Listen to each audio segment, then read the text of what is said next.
The mansion was silent except for the rhythmic ticking of an antique clock that echoed through the vast marble halls. Outside, the city lights shimmered like stars trapped on Earth. But inside that grand estate, a single young woman tiptoed across the polished floors, clutching a worn-out cloth and a bucket. Her name was Alara. Barely 22, shy, quiet, and invisible to the world, she worked in the home of one of the most powerful men in the city, Alexander Knight, a billionaire CEO whose name commanded respect and fear in equal measure. He was the kind of man who spoke little and judged much, known for his coldness and perfectionism. Everything in his life was under control, his business, his time, his emotions, everything except the emptiness he refused to acknowledge within himself. But on that particular evening, something unusual was about to happen, something that would test his heart more than any business deal ever could. Alexander had noticed Alara for weeks, her quiet dedication, the way she always bowed her head, never meeting his eyes, the way she would stay late to finish her work without complaint. She seemed different from the others, humble, cautious, yet there was something quietly radiant about her, something pure in the way she treated every corner of the mansion as if it were sacred. And so, one evening, out of curiosity or perhaps boredom, he decided to test her. He wanted to know who she truly was when no one was watching. So, he pretended to fall asleep on the couch in his private study, a place Alara cleaned every night after everyone else had gone home. He stretched out, loosened his tie, and closed his eyes, pretending to drift into slumber. His breathing slowed, his body still, as he waited in the shadows of his own pretense. Moments later, he heard soft footsteps. Alara entered the room, unaware of his hidden wakefulness. The scent of lemon polish and faint jasmine followed her as she moved quietly across the room. If you believe in kindness, forgiveness, and second chances, please take a moment to like, comment, share, and subscribe to the channel. Your support helps us keep sharing stories that touch the heart. Alara approached the sleeping figure with careful steps. The soft golden light from the chandelier above made the room glow, casting gentle shadows across Alexander's face. She hesitated for a long time, standing silently as if afraid to disturb even the air around him. Then, with trembling hands, she began to clean, dusting the shelves, organizing papers, and wiping down the desk with movements so delicate they were almost reverent. But then, something unexpected happened. She stopped and turned to look at him again. Her eyes softened, not with fear, but with something far more tender. Slowly, she set the cloth aside and knelt near the couch.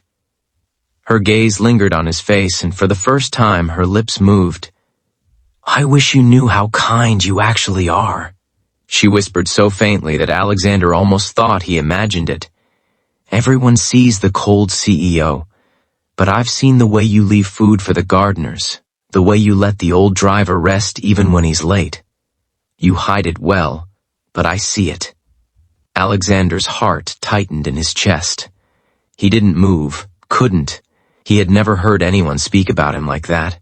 Not even his business partners, not even his family. Alara continued, her voice trembling with emotion. "You remind me of my father. He worked himself to exhaustion trying to make life better for us. He was quiet too. Never said much, but his eyes, they carried kindness, just like yours." Her voice broke slightly. "When he died, I promised him I'd work hard and stay kind, even when life wasn't." Alexander's fingers twitched unconsciously. He didn't know why her words pierced him so deeply. Perhaps it was the loneliness behind them, the sincerity, or maybe it was because her pain mirrored his own, the pain of losing someone and building walls around the grief. Then Alara did something that froze him completely. She reached out, brushed a strand of hair gently away from his forehead, and whispered, "Oh, you don't have to be alone all the time, sir. Even strong people need someone to care for them." Her touch was feather-light, innocent, and full of unspoken compassion. Alexander's throat tightened, his chest heavy with emotions he had long buried. When she quietly stood, she took out a small piece of paper and placed it near his hand before leaving. He waited until the sound of her footsteps disappeared down the hall, then slowly opened his eyes. On the paper were a few handwritten words. "Thank you for being kinder than you let yourself believe." For a long time, Alexander sat there staring at that note. He felt something he hadn't felt in years, warmth, not from wealth or success, but from something profoundly human. The next day, he couldn't stop thinking about her, every time she passed by, he caught glimpses of that gentle strength she carried, but rather than speak, he watched.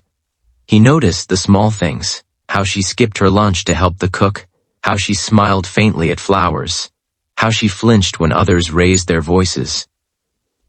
Days turned into weeks, and something inside him began to change.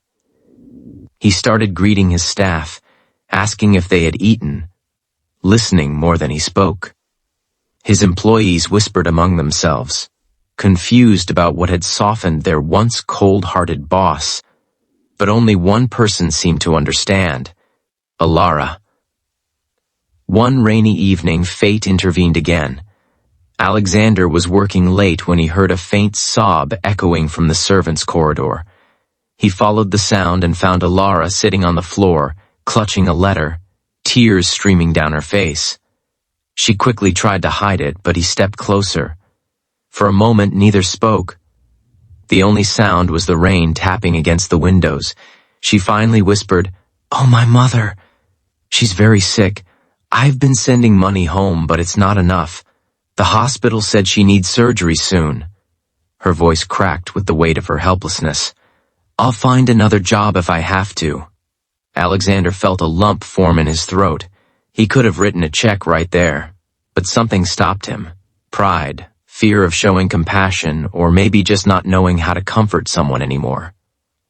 All he managed to say was, "I'll take care of it." She shook her head. "No, sir, I didn't mean—" But he interrupted softly. "Oss, you've taken care of more than you realize." And he did, quietly, without telling her. He paid for the surgery.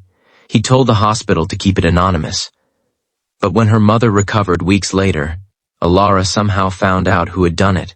She came to him in tears, unable to speak. Alexander, uncomfortable with gratitude, simply nodded and said, "Just promise me you will take care of yourself, too." From that day on, the dynamic between them shifted. The walls began to fall. She started leaving little notes around his office, simple reminders like, "Don't skip lunch," or "You were doing great." He pretended to be annoyed at first, but secretly, he kept every note in his drawer. They became his quiet motivation. But one evening, months later, Alara didn't show up for work. The staff said she had resigned and left without explanation. Alexander felt something break inside him. Days passed, then weeks, but he couldn't focus. Meetings blurred, reports made no sense, and every corner of the mansion felt emptier without her presence. Then one morning, while walking through the garden, he saw a familiar figure kneeling by the flowers. It was Alara, thinner, paler, but unmistakably her. He froze, watching as she carefully watered the roses. When she turned and saw him, she gasped. She lowered her eyes and whispered, "Stacey, I'm sorry for leaving. My mother needed me, and I couldn't afford to stay here anymore. But I missed this place. I missed your kindness." Alexander stepped closer, emotions he couldn't name swirling inside him. He said quietly, "You didn't just work here, Alara. You changed this house. You changed me." Tears welled in her eyes as he continued, "And you thought I was asleep that night. You showed me something I didn't think existed anymore. Genuine kindness without expectation. You made me see that power means nothing without compassion." For a long moment, they stood in silence, the morning light painting everything in gold. Then, in an act of unspoken understanding, he took the small watering can from her hands and began helping her water the roses. It wasn't grand, it wasn't romantic. It was simple, real, and human. From that day forward, Alexander began a new chapter. The mansion became brighter, not just from the sunlight, but from the warmth of laughter and care that returned. Alara stayed, not as a maid, but as someone he trusted, someone he valued, someone who had unknowingly healed a broken part of him. He never told her that he had pretended to sleep that night. Some truths, he realized, were too sacred to disturb.